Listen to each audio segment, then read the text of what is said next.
Tá no ar mais um De Olho na Educação e hoje nós vamos conhecer mais sobre o projeto Habitar Mandela, projeto feito por 6 alunos do curso de Arquitetura e Urbanismo da Unicamp, que foi exposto na 14ª BIASP, a Bienal Internacional de Arquitetura de São Paulo, voltado para o tema Extremos Arquitetura para o Mundo Quente. E quem vai contar mais, sobre esse projeto, que inclusive a maquete está aqui atrás de mim, é a Júlia Rodrigues de Souza, uma das alunas que produziu o projeto Habitar Mandela.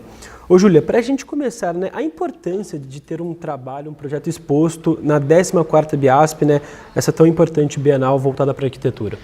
Bom, o nosso projeto estar junto de outros projetos muito importantes, de escolas muito renomadas internacionais no mundo, faz com que a Unicamp também fique nesse polo muito importante de arquitetura, Então, a gente conseguir desenvolver um projeto que se passa em Campinas e colocar ele junto de outros projetos tão importantes pelo mundo é, de fato, uma grande coisa, um grande prestígio para a gente. E como que surgiu, como que foi feito desde o início a questão do projeto, por que esse nome, todo esse contexto? Bom, o projeto chama Habitar Mandela, moradia social em sintonia com a natureza, por 2 pontos, Habitar Mandela, porque a gente está falando de uma habitação social, e Mandela, porque a gente está se referindo à comunidade Nelson Mandela, que é uma comunidade aqui da região de Campinas, na região sul de Campinas. É uma área de vulnerabilidade social, uma comunidade que tem uma luta por moradia digna muito importante, Então, por isso, Habitar Mandela. E moradia social em sintonia com a natureza vai dialogar muito com o tema da Bienal, que era uma Bienal voltada para a sustentabilidade, os extremos climáticos, justiça social, justiça climática. Então, esse codinome ele vem para poder acompanhar, atrelar o nosso projeto com o tema da Bienal. Vocês escolheram o eixo garantir a justiça climática e habitação social, Isso, a Bienal ela tinha esses 5 eixos que eram muito importantes de serem retratados no projeto que a gente teria de submeter. Mas a gente quis escolher o da justiça como o principal deles, e a habitação social ela vai falar muito sobre isso, sobre a garantia, o acesso à moradia digna. E junto a isso, aquela região que é a região mais sul de Campinas, ela tem uma relação com os extremos climáticos que também merece atenção. Então, além da gente estar promovendo a justiça social, a gente também tenta atrelar isso com a justiça ambiental, que é não só você dispor de moradia, para as pessoas, mas também atrelar isso ao que a gente vai chamar de soluções baseadas na natureza. Isso. E Ju, e quanto tempo foi para montar o projeto? Primeiro vocês estudaram, ouviram uma população lá da comunidade Nelson Mandela, para depois chegar aqui na maquete? Como que foi? Bom, a gente começou com uma disciplina, aqui na Unicamp, que a gente vai chamar de Teoria e Projeto. E no semestre em que a gente desenvolveu isso, o tema da disciplina era habitação social. Então, essa proposta ela vai ser trazida pela nossa orientadora, a professora Silvia Mikami. Então, ou seja, já faz parte da ementa do curso e tendo esse recorte na comunidade Nelson Mandela. Então, a gente foi até lá, a gente conversou com a Tami, que é a liderança local, e a gente visitou as casas, a gente viu de perto os embriões que foram entregues pela prefeitura. E a partir disso, a gente começa esse exercício projetual. Então, nesse primeiro momento, a gente tem esse projeto que ele é entregue para essa disciplina curricular. E depois a gente vai submeter ele num concurso interno que foi feito pela coordenação do curso. E depois que a gente foi selecionado internamente, a gente vai readequar e retrabalhar esse projeto para que a gente possa submeter ele finalmente à Bienal. E aí, felizmente, sermos selecionados para poder estar expondo lá no Ibirapuera, E depois que vocês ouviram todas as demandas, as necessidades ali da comunidade, chegou a hora de colocar a mão na massa, Como que foi? Você estava me explicando aqui, foi tudo a impressão a laser, como que é? De MDF isso aqui? Bom, o projeto em si, ele vai partir desse programa que é de uma observação, Então a gente precisa ter essa sensibilidade em relação ao local em que a gente está construindo, quem são as pessoas para quem a gente está construindo. E depois disso, que a gente tem esse projeto, a gente precisa colocar, ser construído. Então, essa maquete aqui, a gente fez ela toda em MDF, um MDF em espessura fina, e ela é feita toda de encaixes, porque como a gente teria essa logística de levar de Campinas para São Paulo, a gente precisava pensar em uma maquete que tivesse durabilidade e que ela fosse resistente ao transporte. Ela ia ficar lá um mês todo parada, então a gente tinha que pensar numa forma dela, da gente conseguir passar o que a gente estava pensando. E o motivo dela ser tão grande é justamente isso, porque a Bienal ela é um evento que ela não é só para pessoas da construção civil, é para todas as pessoas que quiserem visitar, né? Então a gente precisava pensar de alguma forma que as pessoas vissem e elas entendessem do que a gente tá querendo mostrar. Então a gente quis fazer uma coisa mais humana, humanizada, colocar as árvores, colocar as escadas, colocar as figuras humanas, colocar as esquadrias. E nessa escala a gente consegue compreender melhor essa espacialidade. E esse projeto aqui, ele é só, no que a gente está demonstrando aqui, ele é só um recorte do que é o projeto inteiro, que é um projeto em escala mais urbana, né? Uma escala de bairro. Mas aqui na nossa maquete a gente está mostrando um recorte de como seria uma das partes da habitação social. Ju, muito obrigado, né? A gente vai passar agora para outro colega seu que também fez, né? Muito obrigado por poder contar um pouco mais sobre esse projeto maravilhoso que vocês produziram. Obrigado, viu? Obrigada. E pessoal, agora a gente vai conversar com o Léo, que vai contar um pouco mais sobre como que foi a produção dessa maquete, né? Desde o macro ao micro. Confere aí. Galera, agora estou aqui com o Leonardo Denipec, ele que foi mais um estudante que produziu o projeto Habitar Mandela. Ô Léo, né, como que a Júlia falou, vocês buscaram mitigar os efeitos da injustiça social e os extremos climáticos, né? E foi um planejamento muito sensível, desde o macro ao micro. Conta um pouco mais pra gente. Bom, como a Júlia comentou, a gente pensou no projeto numa escala de bairro. A gente não pensou só no lugar onde as pessoas iriam morar, mas sim aonde ia ficar essas casas, esses prédios, essas unidades. Então, essa questão da mitigação dos efeitos das mudanças climáticas está desde as soluções que a gente usou para drenagem, por exemplo. A gente usou muito das soluções baseadas na natureza, que é jardim de chuva, bacia de retenção, porque lá é uma região que ela sofre de inundação, justamente porque é do lado de um córrego. E daí a gente pensou muito nessas soluções para que as pessoas tivessem onde morar, mas que fosse um lugar que tivesse qualidade e segurança. E não só nessa questão de drenagem, mas também questão de conforto bioclimático, que realmente é a questão do aquecimento global.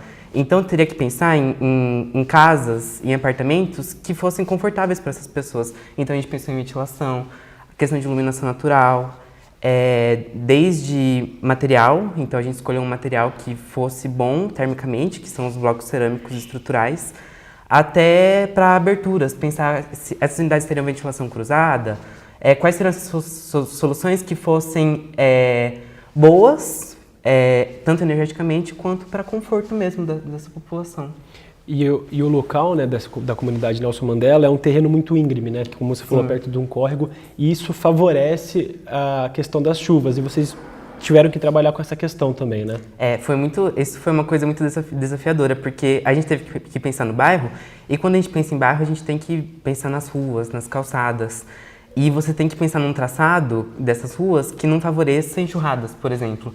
Então, foi muito quebra-cabeça. Como que vai ser o traçado da rua, por onde essas ruas vão estar passando? Justamente porque é muito íngreme. Então, você não pode fazer de uma forma que tenha enxurrada ou que tenha deslizamento, por exemplo. E você tem que ser de uma forma que seja acessível também. As pessoas têm que conseguir andar nessas ruas. Então, teve essa questão do traçado e também a questão da drenagem mesmo. Porque, como é íngreme, são regiões que elas inundam, né? Então teve que pensar nessas questões. E eu estava vendo, né, o projeto também, além da questão da habitação social, também prevê outras coisas, como parques, sim, hortas, quadras poliesportivas, englobam várias coisas, escolas, é isso, né? Sim. A gente foi lá visitar, né, como a Júlia comentou, a gente visitou o lugar onde a comunidade está atualmente. E essa é uma forma de você pensar na habitação social de uma maneira, assim, diferente e mais inclusiva, porque a forma como se faz muitas vezes você pega uma região na periferia da cidade, coloca essas pessoas para morarem nessa região periférica e você não dá meios, né? Você não dá uma forma dessas pessoas terem uma vida. Então, o que acontece? A gente pensou não apenas nos apartamentos, a gente pensou em outras coisas que trouxessem a vida comunitária e a vida cotidiana. Então, tem a escola, a gente colocou um centro comunitário, Tem os parques também, que tem a questão do lazer, não é apenas morar, é ter a qualidade de vida. E também a gente pensou em comércios. O térreo dos nossos prédios habitacionais, eles têm comércios, porque é uma região que não tem muito comércio hoje em dia, não tem mercado. Então... E a questão do comércio também é uma geração de renda, uma fonte de renda para os moradores ali do local, né? Exatamente. E a questão dos parques, das hortas, entra na questão ambiental, que isso também ameniza, né, ajuda a essas mudanças climáticas que a gente está vivenciando, né? Sim, exatamente. Quando a gente pensa em parque, a gente fez vários tipos de áreas externas e parques ali no projeto. Desde a horta, como você comentou, que é uma coisa para as pessoas que moram ali, quanto parques com áreas de lazer e até ali tem o córrego, né? E o córrego ele tem uma área de proteção ambiental, que tem que ser de vegetação. Então no projeto ele engloba essa reestruturação dessa vegetação, que também está dentro do eixo temático, que é a questão do reflorestamento. Então trabalha as questões de lazer, questões de sustentabilidade e as questões da justiça climática, etc. E como que foi para você, Léo, poder participar, né, ver esse resultado final? Você falou que foi um quebra-cabeça, né? Como que foi? Foi mais de um ano de trabalho. Como que foi para você ver esse resultado final? Ah, foi muito legal. Tipo, o processo foi muito gostoso de fazer. A gente está em grupo, está entre amigos, a orientação da professora foi muito boa também. Eu sinto que a gente aprendeu muitas coisas, a gente conseguiu aprofundar o projeto no nível que a gente nunca tinha feito numa disciplina da faculdade. E é muito legal ver o projeto alcançando outros lugares, sabe? Mostrando para outras pessoas essa maneira de como fazer habitação social, essa é uma maneira que a gente propôs, e também mostrar para as outras pessoas como a Unicamp está lidando com o aprendizado da arquitetura e qual é a relação da gente com o resto da sociedade. Ô, Léo, muito obrigado, então. Pessoal, agora a gente vai conversar com a Giane, foi outra aluna que também participou do projeto, que ela vai contar mais um pouco sobre a estrutura, né, do projeto Habitar Mandela. Confere aí. Pessoal, agora estou aqui com a Giane, né, outra aluna que participou desse projeto do Habitar Mandela. Ô, Giane, conta mais um pouco para mim, como que foi, né, pra gente no caso, como que foi a questão da estrutura, né? O projeto ele é dividido por 3 tipologias, 3 estruturas, são 3 edificações diferentes. Conta mais um pouco pra gente. Isso, depois que a gente conversou um pouco com a população local e também fez os nossos estudos aqui para entender como é o clima, como funciona a cidade de Campinas, por ela ser bem quente, ser uma área que não é tão arborizada, então a gente teria uma incidência solar muito alta. A gente começou a analisar e entender o que a gente precisaria ter, o que seria mais econômico também, pensando que é uma habitação de interesse social. Então a gente não poderia colocar uma estrutura muito, digamos assim, tecnológica, como uma madeira engenheirada ou um steel frame, que não é muito utilizado aqui no Brasil, e muito menos na cidade de Campinas e muito menos ainda para uma habitação de interesse social, né? Então, para a estrutura, a gente utilizou realmente a alvenaria estrutural de blocos cerâmicos. E aí a gente fez uns estudos térmicos para entender como esse material se comportaria nessa realidade, para a cidade de Campinas, pensando em quanta incidência solar ele teria, pensando na questão da inércia térmica, transmitância. Por isso a gente usou o bloco de cerâmica, que também é muito utilizado no Brasil, né? Então a gente pensou na realidade do povo brasileiro, o que é fácil da gente achar, como eles usariam esse material, se teria mão de obra qualificada para realmente construir, né? Então por isso a gente utilizou o bloco de cerâmica. E aí, para as tipologias, a gente também pensou um pouco em como é essa nova família brasileira, né? Às vezes a gente está acostumado com a nossa realidade, mas muitas vezes essa população são famílias grandes. Atualmente tem gente lá morando em 8 pessoas em uma casa pequena. Então a gente precisou pensar na melhor forma para conseguir otimizar o máximo de espaço que a gente tinha, né? Porque por mais que seja uma área que ainda é grande, possa ser bem explorada, a gente pensou em otimizar ela da melhor forma. Então, fazer com que em pouco espaço, para adensar numa quantidade razoável, para que muitas famílias pudessem ser beneficiadas com esse projeto, né? Então, a gente, em cada metro quadrado, a gente pensou em como a gente faria. Então, a partir disso, a gente pensou em 3 tipologias diferentes, uma com 1 dormitório, uma com 2 dormitórios e uma com 3 dormitórios, sendo a de 2 dormitórios adaptável. Então, uma pessoa com deficiência, que também existe no Mandela, né? É uma realidade também que está no Brasil inteiro, né? Qualquer um também pode sofrer um acidente e precisar usar uma cadeira de rodas, precisar de outros tipos de mecanismos para conseguir viver no dia a dia. Então, a gente fez essa tipologia adaptável, além das 3 tipologias. E, além disso, também a gente pensou em uma organização do espaço, onde vai ser cada cômodo, na sala, nos quartos, pensando que muitas vezes também essa família poderia usar algum cômodo da casa para geração de renda. Então, como mesmo o Leonardo já disse, por mais que tenha o comércio no térreo que geraria empregos, a gente também pode utilizar de algum cômodo da casa para fazer... Para a pessoa empreender. Fazer um bolo de pote, receber alguém para fazer unha. Então, um comércio realmente de microempreendedor, assim, né? Que muitas vezes também a gente sabe que acontece. Na pandemia mesmo, a gente viu que era a única fonte de renda de muitas das famílias. Então, a gente pensou nessas coisas, na mudança climática, em como isso assolaria também. Então, foi tudo muito bem pensado para que a população local tivesse o melhor conforto e pensando nesse espaço reduzido, né?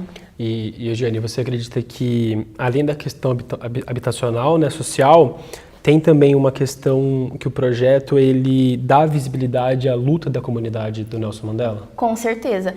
A gente pensou justamente também, tem uma parte ali que é sobre a reforma, né, ampliação dos embriões que já existem, porque a Prefeitura de Campinas cedeu alguns embriões sanitários de 15 metros quadrados, que, como eu disse, comportam família de até 8 pessoas, então é muito pequeno. Então, além desse projeto que complementa a comunidade que já existe, a gente também pensou, junto também com o auxílio da extensão Ser Urbana aqui na Unicamp, de reformar e ampliar essas casas que já existem, para trazer mais dignidade, além também do que o Leonardo também já disse, da questão comunitária. Então, a gente pensou em atrelar o Nelson Mandela que já existe com essa liderança comunitária, com os equipamentos. Então, realmente, a gente traz essa visibilidade, além de conseguir, né, trazer novas pessoas para essa comunidade. Muito obrigado, Jane, por essa entrevista, poder contar um pouco mais sobre o projeto Habitar Mandela, né? Esse lindo projeto que vocês fizeram e ficou exposto, né, numa das principais bienais de arquitetura. Muito obrigado, viu? Obrigada. E pessoal, não se esqueça de acompanhar toda a nossa programação no YouTube da TV Câmara Campinas e também de nos seguir nas redes sociais TV Câmara Campinas. Um abraço, até o próximo De Olho na Educação.